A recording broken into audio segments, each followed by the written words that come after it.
Did you know that our activities impacted the environment to the point that in 2000, a new unofficial geological era called the Anthropocene was identified? A key role has certainly been played by plastics, which have outgrown most man-made materials. And since the end of World War II, their use has grown exponentially because they are highly versatile, cheap, and easy to produce. However, plastic is a double-edged sword, and the major downside related to it is that with time, heat, wind, it breaks down and releases microplastics into the environment.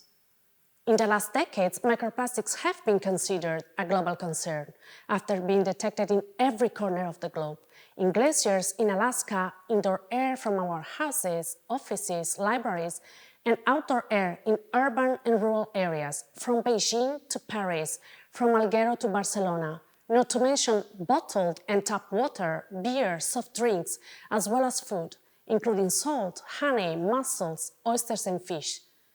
And we have proof of our exposure now, because microplastics have been detected in different biological samples, like blood, urine, stool, lung tissue, placenta, and lately even breast milk. However, the effects of microplastics intake have not been clarified, since findings on our health have so far been inconclusive.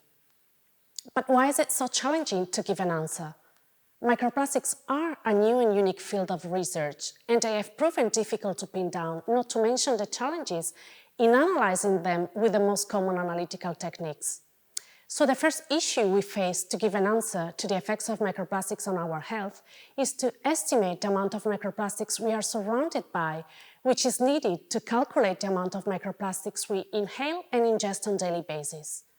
Luckily, there are now avant-garde analytical instruments available which make possible analyzing microplastics in different samples.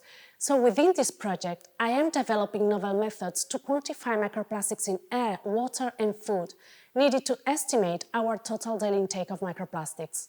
In the final stage of the project, I will expose different types of cells to realistic concentration of microplastics to see whether they represent a health hazard. What we aim to is to generate reliable data on human exposure to microplastics and health effects, paving the way for developing adequate policies to safeguard our health.